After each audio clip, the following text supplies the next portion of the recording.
당신은 지금 이 순간에도 당신 자신을 학대하고 있습니다. 아침에 일어났습니다. 거울을 봅니다. 또 이런 얼굴로 하루를 시작하네. 출근, 준비를 합니다.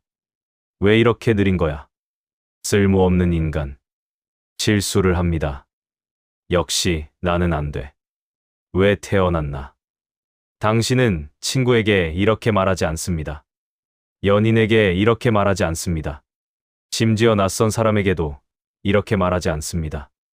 하지만 당신 자신에게는 매일 수백 번 잔인한 말을 퍼붓습니다. 더 이상한 것은 우리가 이것을 자기계발이라고 착각한다는 사실입니다. 나는 나를 채찍질하는 거야. 더 나아지려고. 하지만 진실은 정반대입니다. 자기 비난은 당신을 더 나쁘게 만듭니다. 오늘 우리는 인간 심리의 가장 자기 파괴적인 역설 앞에 섭니다. 왜 우리는 우리의 가장 가혹한 비평가가 될까요? 왜 우리는 스스로에게 상처를 줄까요? 100년 전 알프레드 아들러는 말했습니다. 자기 비난은 변명이라고. 2500년 전 공자는 말했습니다. 수신, 자신을 닦는 것이 모든 것의 시작이라고. 하나는 심리학이고 하나는 철학입니다. 하지만 둘 다 같은 진실을 가리킵니다. 진정한 성장은 자기 비난이 아니라 자기 이해에서 온다.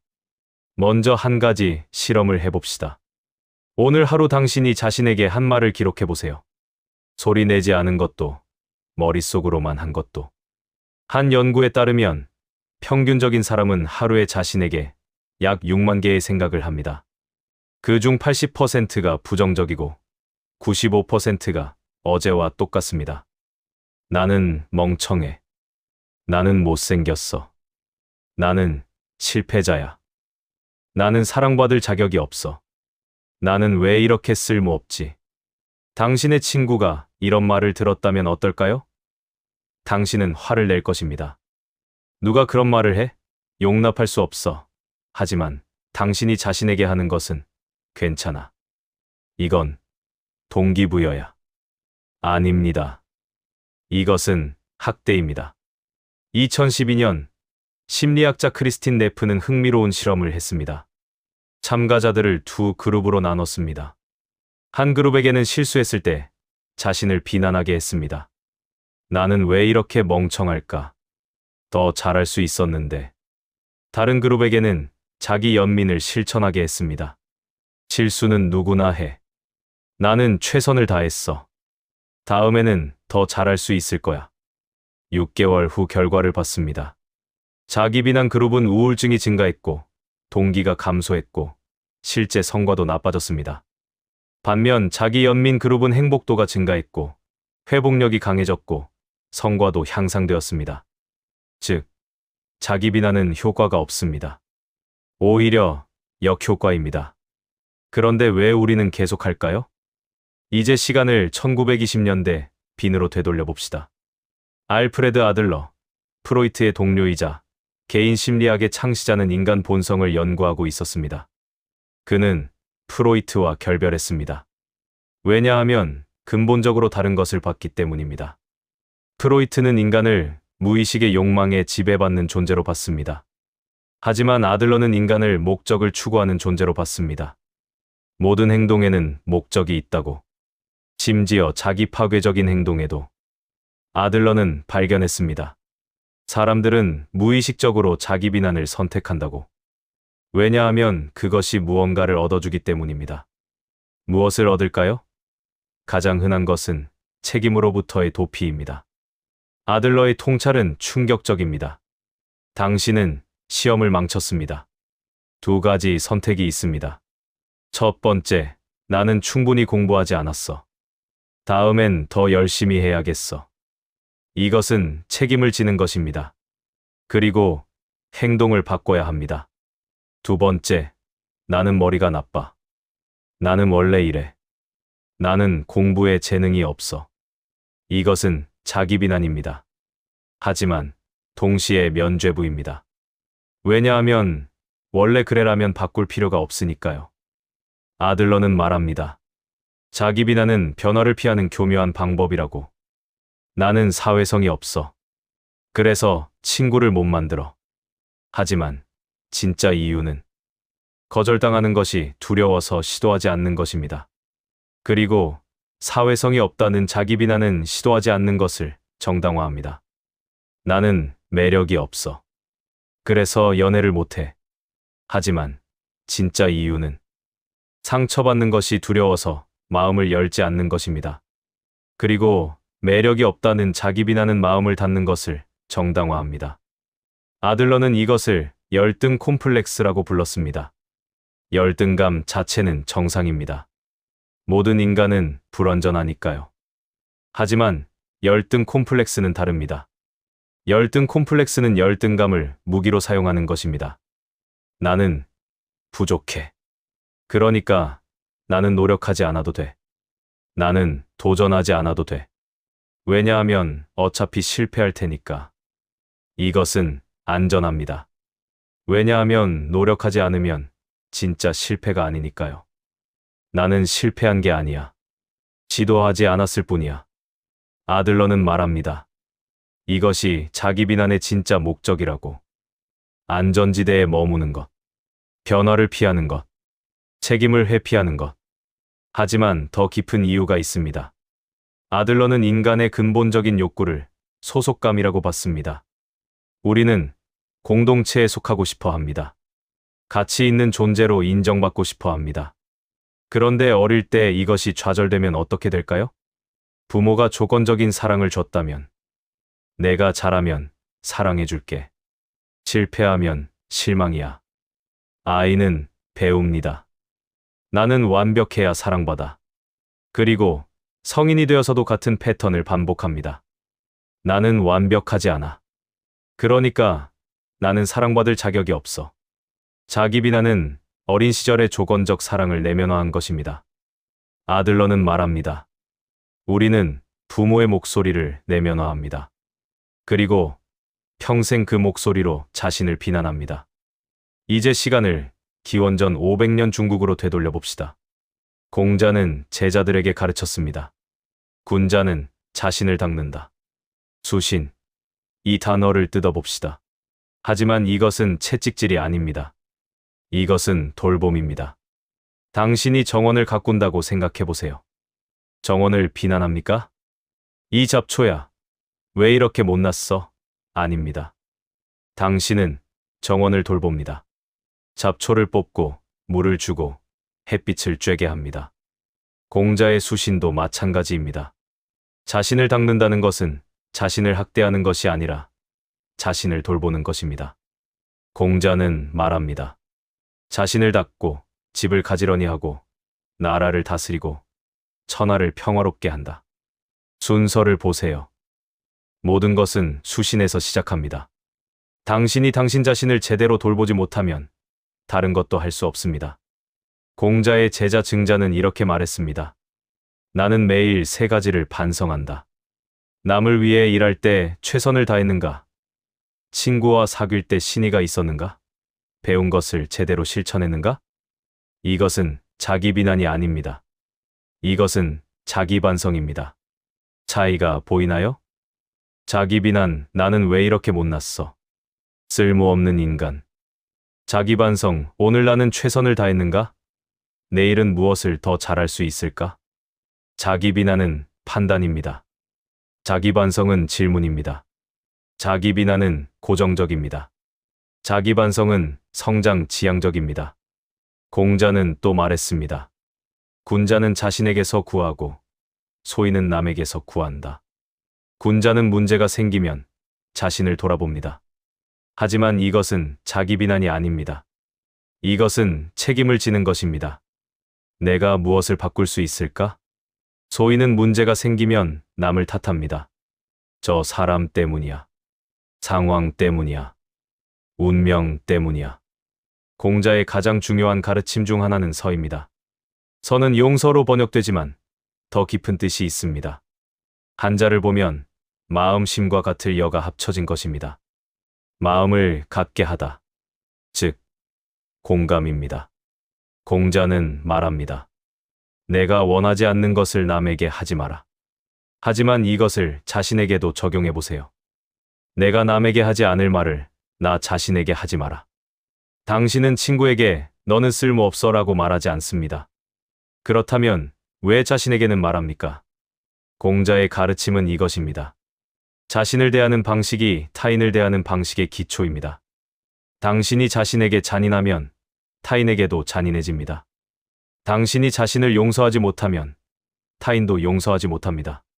자, 이제 아들러와 공자를 연결해 봅시다. 아들러는 말합니다. 자기 비난은 목적이 있다고. 책임 회피, 견화 거부, 안전지대 유지. 공자는 말합니다. 진정한 수시는 자기 비난이 아니라 자기 돌봄이라고. 둘을 합치면 이렇습니다. 자기 비난은 성장을 방해한다. 진정한 성장은 자기 이해와 자기 연민에서 온다. 현대 심리학도 이것을 증명합니다. 자기 연민이 높은 사람은 회복력이 강하고 도전을 두려워하지 않고 실패를 배움으로 봅니다. 반면 자기 비난이 강한 사람은 우울증 위험이 높고 회피적이 되고 실패를 정체성으로 받아들입니다. 그렇다면 어떻게 자기 비난에서 벗어날 수 있을까요? 첫째, 목적을 인식하세요. 당신이 자기 비난을 할 때 잠시 멈추세요. 그리고 물으세요. 이 자기 비난은 나에게 무엇을 주고 있나? 무엇을 피하게 해주고 있나? 나는 못생겼어. 이 말은 무엇을 주나요? 데이트 앱을 다운로드하지 않아도 되는 핑계. 거절당할 위험을 피하는 안전함. 나는 능력이 없어. 이 말은 무엇을 주나요? 승진을 신청하지 않아도 되는 핑계.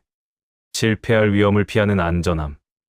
목적을 인식하는 순간 당신은 선택할 수 있습니다. 나는 안전하고 싶어. 하지만 성장도 하고 싶어. 무엇을 선택할까? 둘째, 자기 비난을 자기 반성으로 바꾸세요. 자기 비난은 나는 왜 이렇게 게으를까? 쓸모없는 인간.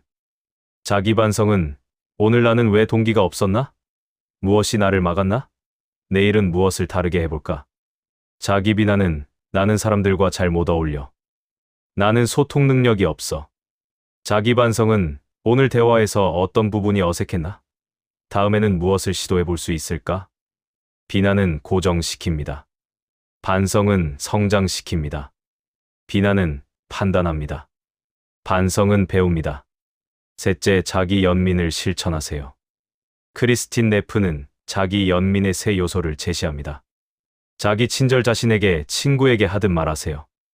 보편적 인간성, 나만 이런 게 아니야. 모든 인간이 불완전해. 마음 챙김, 나는 지금 고통스러워. 이 감정을 있는 그대로 받아들여. 실천 방법은 간단합니다. 자기 비난이 올라올 때 손을 가슴에 올리세요. 그리고 말하세요. 이건 힘든 순간이야. 고통은 삶의 일부야. 나는 나 자신에게 친절할 수 있어. 처음에는 어색할 것입니다. 이게 무슨 소용이 있어? 하지만 계속하세요. 뇌는 반복으로 배웁니다. 넷째, 내면의 목소리를 바꾸세요. 아들러는 말합니다. 우리는 부모의 목소리를 내면화한다고. 하지만 우리는 그 목소리를 바꿀 수 있습니다. 당신의 내면에는 가혹한 비평가가 있습니다. 하지만 지혜로운 멘토를 초대할 수도 있습니다. 비평가는 너는 멍청해. 왜 그런 실수를 했어? 멘토는 실수는 누구나 해. 여기서 뭘 배울 수 있을까? 비평가는 너는 게을러. 아무것도 이루지 못할 거야. 멘토는 오늘은 힘든 날이었구나. 내일은 작은 것 하나만 해보자. 의식적으로 멘토의 목소리를 연습하세요. 시간이 지나면 그것이 자동이 됩니다. 다섯째, 작은 실천을 반복하세요. 공자는 말했습니다.